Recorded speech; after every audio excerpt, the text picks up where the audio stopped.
नमस्कार दोस्तों, जगू का जीके हब में आपका बहुत बहुत स्वागत और बहुत बहुत आभार और बहुत बहुत आपको शुभकामनाएं।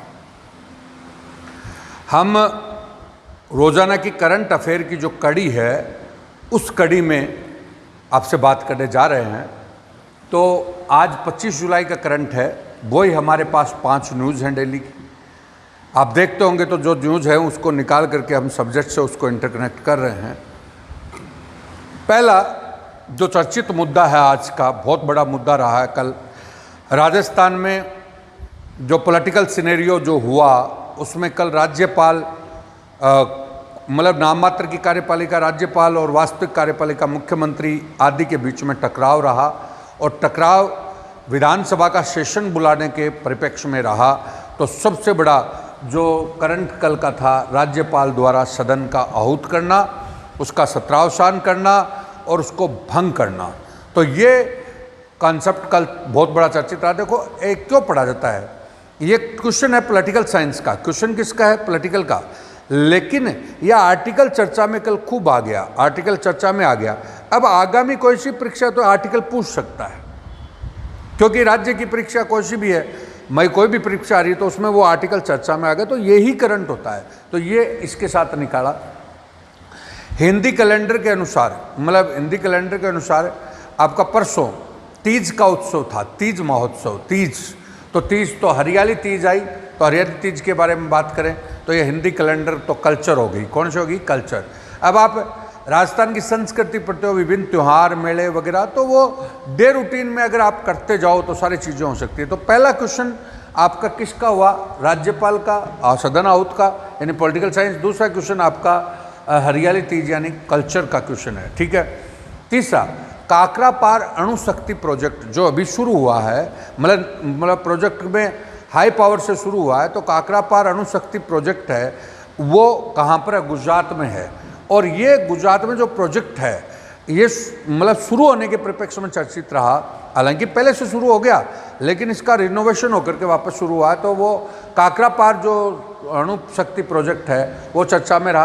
अब इसको अपन जोड़ेंगे तो आपका ज्योग्राफी, आजकल तो करंट फर्स्ट ग्रेड हो चाहे कोई सा भी हो, सब में परमाणु विद्युत का टॉपिक डाल रखा है। कौन सा डाल रखा है, परमाणु विद्युत। अब है नाग मिसाइल।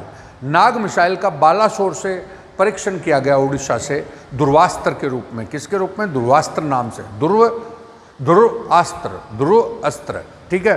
तो ध्रुवास्त्र के नाम से इसका परीक्षण किया गया। तो मैं एक बार फिर बोलूँगा कि ये क्वेश्चन किसका हो गया, तो बेसिकली साइंस एंड टेक्नोलॉजी का हो गया, साइंस एंड टेक्नोलॉजी।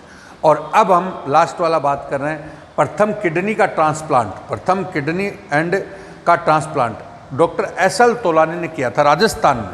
राजस्थान में पहला किडनी ट्रांसप्लांट किसने किया था, doctor SL. Tolani, SL. Tolani. और एस.एल. तोलानी का हाल ही में क्या हो गया, निधन हो गया। तो ये क्वेश्चन किसका हो गया, वो नाग मिसाइल वाला है, टेक्नोलॉजी का क्वेश्चन, और ये साइंस एंड टेक्नोलॉजी का क्वेश्चन। तो इस प्रकार से आपने देखा हो तो 5 टॉपिक हुए। पहला पॉलिटिकल साइंस हो गई, दूसरी कल्चर हो गई, तीसरा ज्योग्राफी हो गई, इकोनॉमिक्स हो गई, और चौथा क्वेश्चन आपका टेक्नोलॉजी का हो गया, इंफॉर्मेशन टेक्नोलॉजी का हो गया, और दूसरा इधर साइंस एंड टेक्नोलॉजी का हो गया। तो इस प्रकार से आप सारे सब्जेक्टों को देख सकते हैं। अब हम 1 मिनट का आपको समय दे रहे हैं कि आप अपना स्क्रीनशॉट ले लें, फिर अपन इसको शुरू करें। देखिएगा,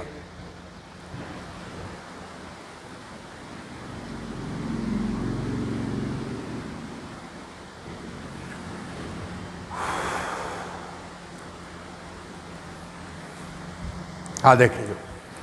अब अपन बात करें पहला क्वेश्चन, राज्यपाल द्वारा, ये सबसे चर्चा में चल रहा है। आज का पेपर भी आपने पढ़ा होगा तो बहुत ज़्यादा चर्चित है।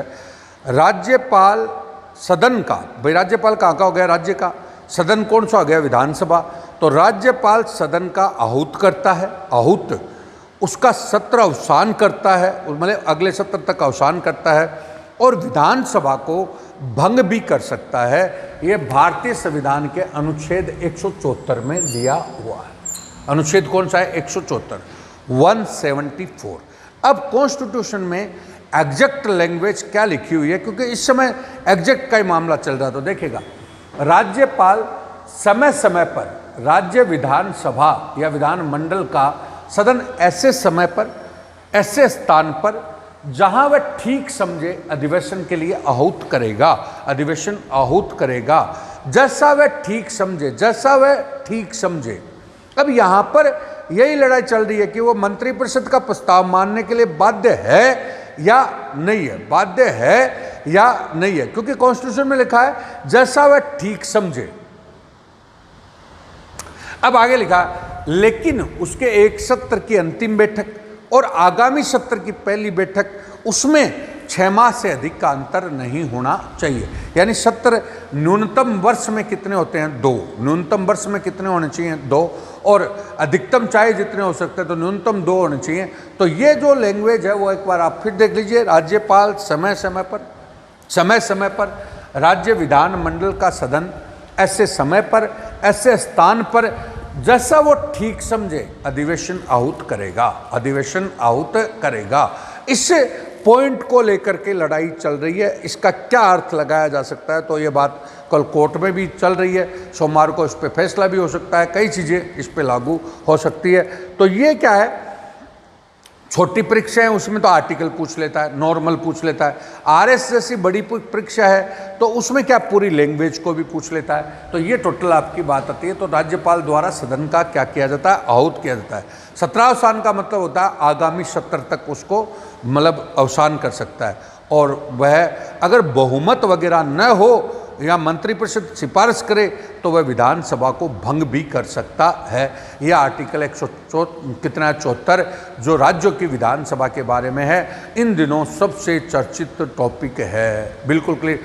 ऐसा कैसा आर्टिकल केंद्र के परिप्रेक्ष्य में 85 होता है। कौन सा होता है? 85, 85 में राष्ट्रपति संसद का सदन आहूत करता है, सत्रावसान करता है और लोकसभा को क्या करता है? भंग करता है। तो एक ही लैंग्वेज में आप बात कर सकते हैं। तो ये तो पहला टॉपिक हो गया राज्यपाल का, जो इन दिनों बहुत ज़्यादा चर्चा में था। दोस्तों 2 दिन पहले हरियाली तीज आई। कौन सी? हरियाली तीज। तो अपना क्वेश्चन हो गया कल्चर का। तो पहला प्रश्न तो आता है तीज। तो तीज बेसिकली आपका कब आती है? तो सावन शुक्ल तृतीया को, सावन शुक्ल तृतीया, सावन चल रहा है, शुक्ल पक्ष आ गया और शुक्ल पक्ष की कौन सी तृतीया को, सावन शुक्ल तृतीया को तीज आती है। ठीक है। इस तीज को एक्चुअली हम छोटी तीज भी बोलते हैं। कौन सी? छोटी तीज, छोटी तीज भी बोलते हैं। और इसका मेला और महोत्सव जो होता है वो कहाँ पर होता है? जयपुर। हालांकि अब की बार कोरोना के कारण सब कुछ नहीं हो सका, वो अलग बात है, लेकिन इसका मेला और महोत्सव कहाँ पर होता है? तो जयपुर में होता है। कौन सा? छोटी। अब छोटी तीज का मेला बोल दो, हरियाली तीज का मेला बोल दो, और कहाँ पर होता है? तो जयपुर में। और तीज महोत्सव भी कहाँ पर होता है? तीज महोत्सव भी कहाँ पर होता है? जयपुर में होता है। ठीक है। अब मैं बोलूँ, अब ये तो हो गई जनरल मतलब क्वेश्चन। अब एक आरएस प्री में मेंस में क्वेश्चन आ गया था कि तीज त्योहारा बावड़ी ले डूबी गणगौर, तीज त्योहारा बावड़ी ले डूबी गणगौर, यानी कहने का तात्पर्य है गणगौर के समाप्ति के साथ ही तो राजस्थान की प्रकृति नीरस हो जाती है, और प्रकृति नीरस हो जाती है तो त्योहारों का भी क्या हो जाता है? अवसान। तो प्रकृति का भी अवसान है और त्योहारों का भी क्या है? अवसान। गणगौर के बाद और तीज के बाद प्रकृति में हरियाली आ जाती है। प्रकृति में क्या आ जाती है? हरियाली। तो प्रकृति का भी अवसान होता, उत्थान होता है और तीज त्योहार भी शुरू हो जाते हैं। तो ये राजस्थान की प्रकृति से जुड़े हुए दोनों त्योहार हैं।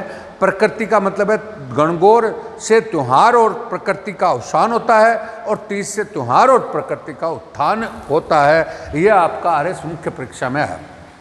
अब है राजस्थान का प्रसिद्ध नृत्य या राजस्थान का सिरमौर या राजस्थान का राज्य नृत्य कौन सा? घूमर। कौन सा? घूमर। तो तीज के अवसर पर उदयपुर और बूंदी का घूमर नृत्य भी क्या है? फेमस है। उदयपुर और कौन सा? बूंदी। हालांकि आप कहोगे साहब तो ये सब जगह का ही है, लेकिन उदयपुर और बूंदी का फेमस नृत्य है तो तीज घूमर नृत्य। और घूमर क्या होता है? तो घाघरे की घूम पर कलात्मक रूप से किया जाने वाला महिलाओं का जो नृत्य है वो कौन सा है? घूमर है। घाघरे की घूम पर महिलाओं के द्वारा जो किया जाने वाला नृत्य है वो कौन सा है? घूमर, जो राजस्थान का सिरमौर है, राजस्थान का राज्य नृत्य है। जब यह नृत्य जब ये नृत्य राजपूत स्त्रियां करती हैं, राजपूत स्त्रियां करती हैं, तो ये लूहर कहलाता है। आरएस प्रेम में भी आया, लूहर कहलाता है। क्या कहलाता है? लूहर। और जब ये नृत्य बालिकाएं करती हैं तो ये नृत्य झुमरिया कहलाता है। क्या कहलाता है? झुमरिया। तो एक ही चीज़ में सारी चीज़ आ गई, तो एक कल्चर जोड़ा। कौन सा? कल्चर।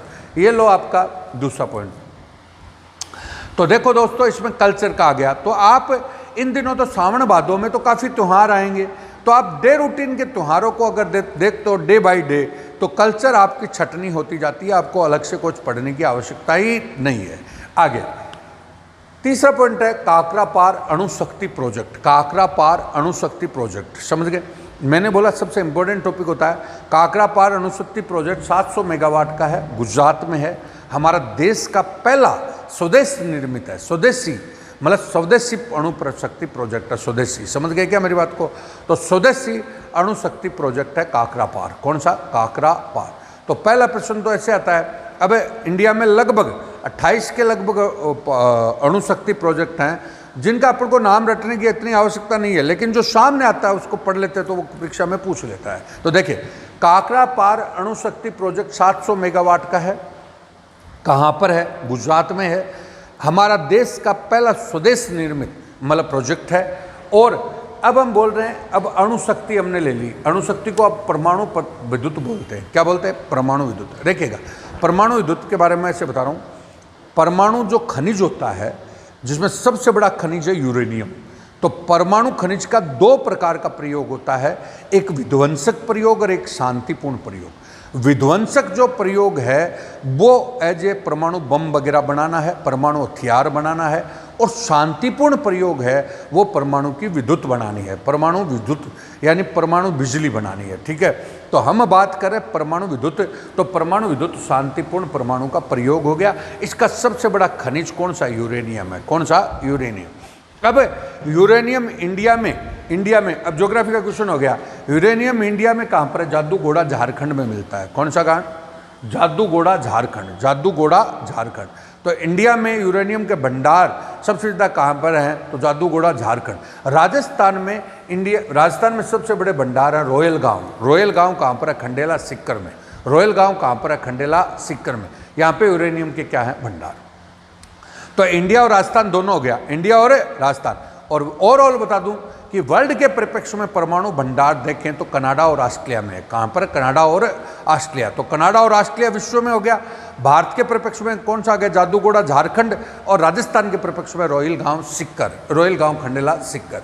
अब मैंने बोला यूरेनियम के भंडारों का एक कॉम्प्लेक्स बना दिया। क्या बना दिया? कॉम्प्लेक्स। तो देश में पहला यूरेनियम कॉम्प्लेक्स बना हैदराबाद में। कहाँ पर है? हैदराबाद।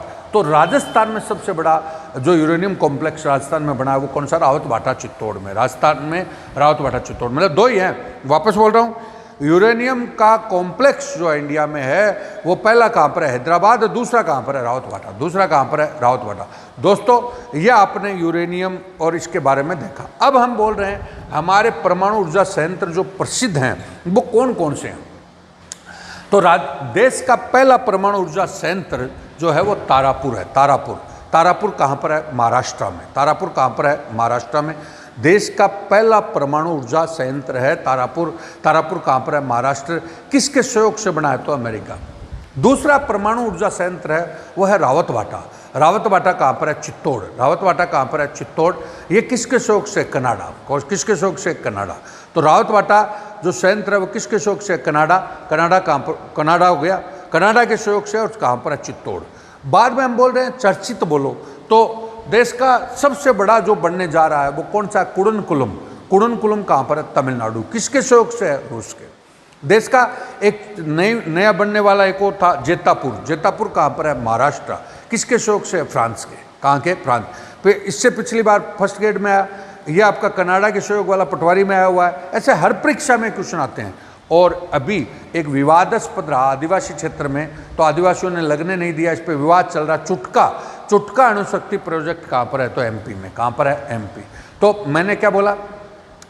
देश का पहला कौन सा? तारापुर। देश का पहला कौन सा? तारापुर। समझ गए। देश का पहला स्वदेशी कौन सा, तो काकरापार। कौन सा, काकरापार, समझ गए। और राजस्थान का पहला कौन सा, रावतभाटा। कौन सा, रावतभाटा। राजस्थान का द्वितीय कहाँ पर बन रहा है, तो बांसवाड़ा। कहाँ पर है, बांसवाड़ा।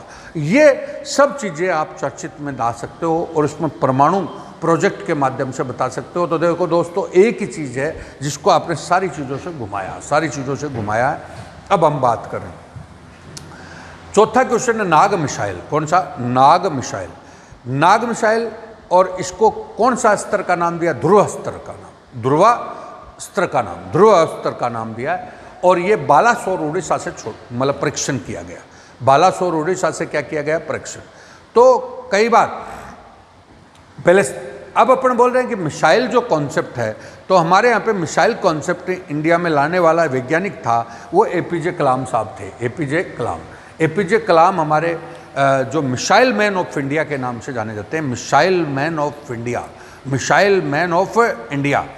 अब हम बोल रहे हैं, इन्होंने इसी के लिए एक किताब भी लिखी, अग्नि की उड़ान। मेरा कहने का मतलब है, इन्होंने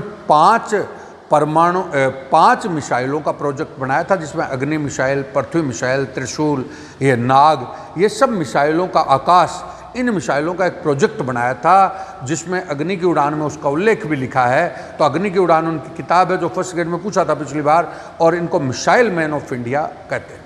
अब missile man of India APJ Kalam है, और मिसाइल वुमेन ऑफ इंडिया जो है वो टेसी थॉमस है। टेसी थॉमस, टेसी थॉमस को मिसाइल वुमेन ऑफ इंडिया कहते हैं। मिसाइल वुमेन ऑफ क्या कहते हैं, इंडिया। बोलो क्लियर है क्या, कोई दिक्कत नहीं है। अब हम बोलना चाह रहे हैं टेसी थॉमस। अब एपीजे कलाम, एपीजे कलाम की डेथ होने के बाद उनकी स्मृति में एपीजे कलाम उपग्रह प्रक्षेपण केंद्र नाम कौन सा आ गया, चांदीपुर। चांदीपुर कहाँ पर है, उड़ीसा। चांदीपुर के पास ही, मतलब वही एरिया में बालासोर है। कहाँ पर है, बालासोर। जो चांदीपुर ये एरिया बेसिकली कछुओं के लिए भी क्या है, प्रसिद्ध है। कछुओं के लिए भी क्या है, प्रसिद्ध है। तो ये टोटल आपकी बात हमने मिसाइल से जोड़कर बताई है, करंट में पूछा जाता है। समझ गए क्या मेरी बात को। अब आता है कि अभी हाल ही में doctor SL. Tolani, SL. Tolani का निधन हो गया। हाल ही में डॉक्टर एस.एल. तोलानी का क्या हो गया, निधन। और एस.एल. तोलानी ने पहला किडनी ट्रांसप्लांट किया था राजस्थान में। राजस्थान में पहला किडनी ट्रांसप्लांट किसने किया था, किडनी का प्रत्यारोपण जो किया वो किसने किया, तोलानी साहब ने किया। तोलानी साहब की मतलब परसों डेथ हो गई, तो इसलिए चर्चा में रहे हैं। और आपको तो अब जैसे राजस्थान के प्रसिद्ध डॉक्टर हो गए, तो तोलानी ने पहला किडनी ट्रांसप्लांट किया। और हमारे पीके सेठी साहब है, उन्होंने मतलब कौन सा जयपुर फुट बनाया। तो कई बार डॉक्टर्स हैं तो उनके बारे में पूछता है। देश में पहला हृदय प्रत्यारोपण वेणुगोपाल ने किया। ऐसे अलग अलग डॉक्टर्स का नाम और वो निधन के परिप्रेक्ष्य में चर्चित तो हो जाता है। तो किडनी हमारे रक्त और मतलब जो अपशिष्ट पदार्थ हैं उनका मतलब क्या करती है, उत्सर्जन, फिल्टर करती है उनको, फिल्टर मतलब मूत्र वगैरह को। और इसी का जब खराब होने पर डायलिसिस वगैरह करवाते हैं। तो ये शब्दावली मैं इसलिए बता रहा हूँ, कई बार साइंस वो पूछते हैं विज्ञान में, तो ये नॉर्मल सी बात है। तो एस.एल. तोलानी इसलिए चर्चित रहे। इस प्रकार से दोस्तों देखा कि आपके 5 टॉपिक थे। 5 टॉपिक के माध्यम से मैंने पॉलिटिकल साइंस, मैंने पॉलिटिकल साइंस के बाद आपका कौन सा कल्चर के बाद ज्योग्राफी, इकोनॉमिक्स और information technology and science and technology के बारे में बताया। तो इस प्रकार से दोस्तों डे रूटीन में देखते रहें और जुड़े रहें और शेयर करें, सब्सक्राइब करें और इस चीज़ों का फ़ायदा उठाएं। पुराने पेपर देखें, उससे आपको काफ़ी फ़ायदा मिलेगा कि जो आरपीएससी एग्ज़ाम रहती है वो टोटली बेस इसी टाइप का होता है। तो इसी के साथ मैं कहना चाहूँगा कि रोज़ाना देखें और रोज़ाना इसमें इंटरेस्ट लेके पढ़ें, आपको काफ़ी आनंद आएगा। तो दोस्तों नमस्कार, बहुत बहुत शुभकामनाएं, बहुत बहुत धन्यवाद। आगे हम इसी कड़ी में कल वापस पढ़ेंगे। कल की संडे की छुट्टी रहेगी, लेकिन 27 का आपको सोमवार के पास फिर नया एडिशन आएगा। ओके, धन्यवाद।